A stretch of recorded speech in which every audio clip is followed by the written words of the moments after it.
Hello చెప్పండి అరుణ్ గారు. Actually నిన్నటి నుంచి కూడా మీ వీడియో ఎంటైర్ సోషల్ మీడియాలో యూట్యూబ్ ఛానల్లో రన్ అవుతోంది. ఏంటి అసలు ఆ వీడియోలో ఉన్నది మీరేనా? అసలు వీడియో బయటికి ఎట్లా వచ్చింది?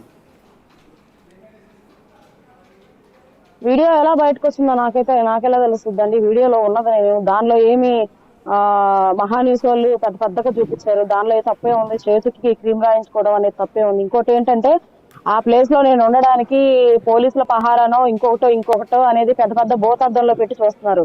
ఆయనకి చెయ్యి విరిగిన తర్వాత జైలు సూపరింటెండెంట్ గారు అఫీషియల్ గా లేఖ రాస్తే కుటుంబ సభ్యుల్ని ఉండమని, వాళ్ళ కుటుంబ సభ్యుల్లో నేను కేర్ టేకర్ గా ఉండమని చెప్పి వాళ్ళు నాకు ఆ లెటర్ పంపిస్తే ఆ లెటర్ తీసుకెళ్లి నేను అఫీషియల్ గానే ఏఆర్ ప్రిజన్ వార్డు దగ్గర ఉన్నటువంటి గార్డ్ లో సబ్మిట్ చేస్తే వాళ్ళు అఫీషియల్ గానే నన్ను అలో చేశారండి కేర్ టేకర్ గా. అప్పుడు నేను కూర్చొని క్రీమ్ రాయించుకుంటున్నది ఎవరు ఎక్కడి నుంచి తీసారో నాకు తెలియదండి. ఇప్పుడు దాన్ని వక్రీయంగా అసలు రకరకాలుగా అసభ్యంగా నా క్యారెక్టర్ అసోసియేషన్ చేస్తూ నేను ప్రేమించిన వాడి దగ్గర కూర్చోవడం కూడా తప్ప అన్నట్టు మహాన్యూస్ వాళ్ళు ఎందుకు అంత పెద్దగా చూపిస్తున్నారో నాకు అర్థం కావట్లేదండి. నిన్నటి రోజున దినకర్ అనే అతను వచ్చి నన్ను 50,000 డిమాండ్ చేశాడు. అది నేను ఇవ్వకపోవడంతో అతను ఇట్లా రకరకాలుగా ఐపీఎస్ లు ఐఏఎస్ లు అందరు నా కౌగిల్లో ఉన్నారని నా క్యారెక్టర్ అసోసియేషన్ చేస్తా ఈ యూట్యూబ్ లో అంతా ఆయన మెహర్బానీ కోసం ఆయన ఛానల్ వ్యూస్ కోసం నన్ను వాడుకుంటున్నాడండి. ఆంధ్రజ్యోతిలో పెద్ద పేపర్ కి ఎక్కించారు నన్ను, సామాన్యురాల్ని పెద్ద పేపర్ కి ఎక్కించి నన్ను పెద్దదాన్ని చేసి ఇట్లా వైరల్ చేస్తా ఉన్నారు. నన్ను పాపులర్ చేసినందుకు వాళ్ళకి ధన్యవాదాలు నేను తెలియపరుస్తాను. కానీ నా క్యారెక్టర్ అసోసియేషన్ చేసేంత హక్కు దినకర్కి కానీ మహా టీవీకి కానీ ఎక్కడి నుంచి వచ్చిందని నేను ఒక ఛానల్లో నిన్న అడిగానండి. వాళ్ళు లైవ్ కూడా వేశారు. అట్లా కదా అరుణ గారు, నేనేమంటానంటే ఇవాళ మీరు పాపులర్ అయ్యాను అంటున్నారు. అది మీరు చెప్తున్న ఛానల్ ఒక్కటి కాదు, అన్ని ఛానల్స్లో ఇన్క్లూడింగ్ మా ఛానల్లో కూడా వీడియో ప్లే చేస్తున్నాం.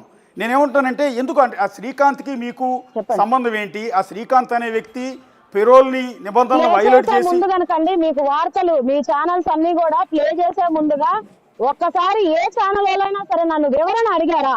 శ్రీకాంత్ కి మీకు ఏంటి సంబంధం అనేది వివరణ అడిగారా? మీరు వివరణ అడిగి ఉంటే నేను వివరంగా చెప్పి ఉంటే ఇట్లా రకరకాలుగా నా గురించి స్క్రోలింగ్ చేసే అంత బాధ మీ ఛానల్స్ వాళ్ళందరికీ వచ్చిందేవా నేను అడుగుతా ఉన్నాను.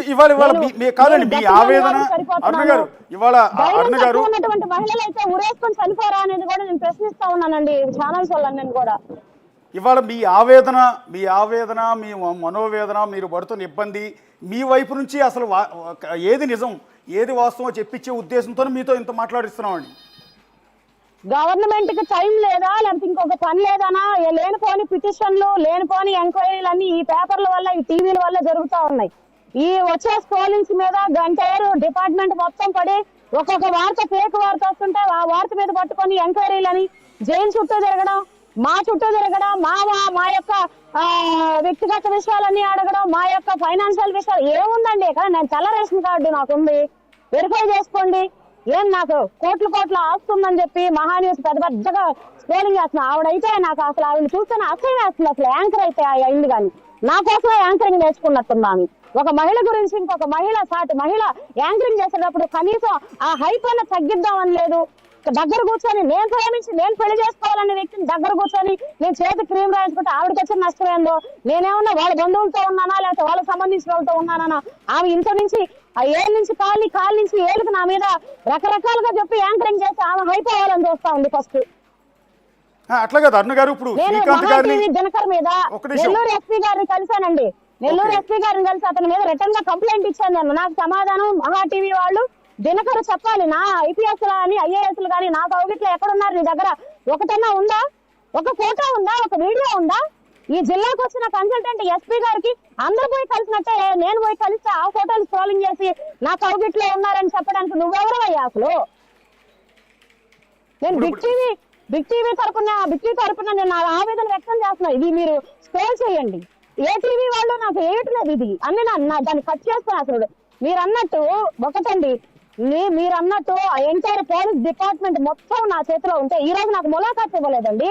పొద్దున్నీ సాయంత్రం పొద్దు నుంచి ఇప్పటి వరకు నేను బయట అందరితో జనాలతో పాటు నేను అక్కడ అనాథలాగా నిలబడుకొని ఉన్నాను జైలు బయట.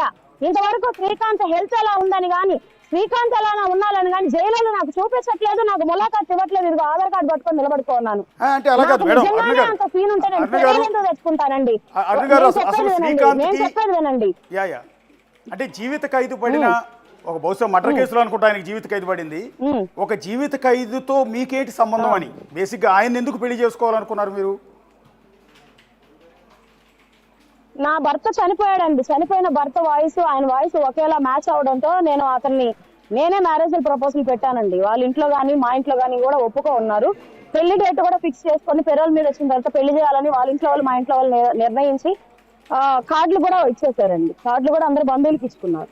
అంటే చనిపోయిన మీ భర్త గొంతు ఆయన గొంతు ఒకేలా ఉంటుందండి. బిగ్ టీవీ తరపున అవునండి, బిగ్ టీవీ తరపున నేను ఒకటి అడుగుతున్నానండి.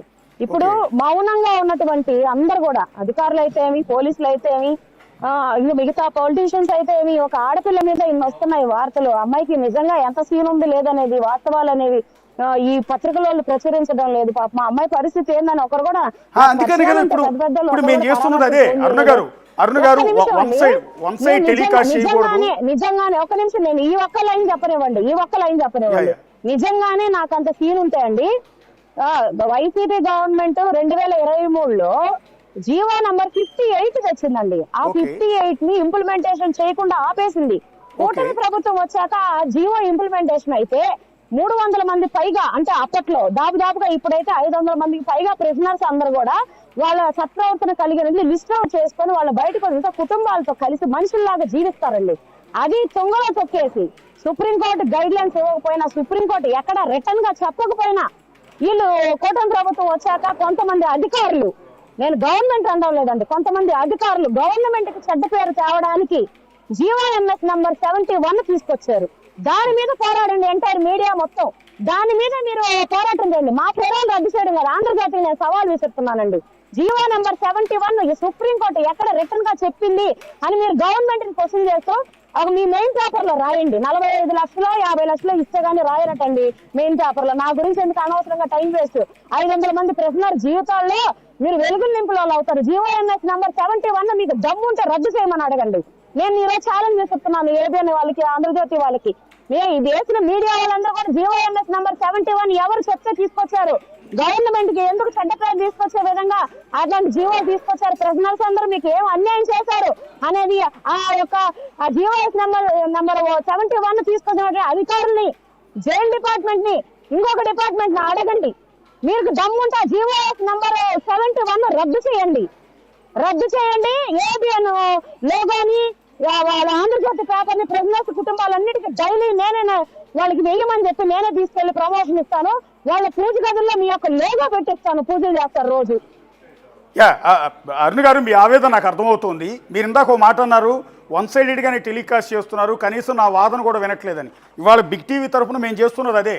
అందుకనే మీరు కోవూరు నుంచి బయలుదేరి నుంచి అప్పటి నుంచి ఇక్కడ జైలు దగ్గరికి వచ్చే వరకు మా రిపోర్టర్ సురేందర్ మీకు ఫోన్ల మీద ఫోన్లు చేస్తూనే ఉన్నాడు.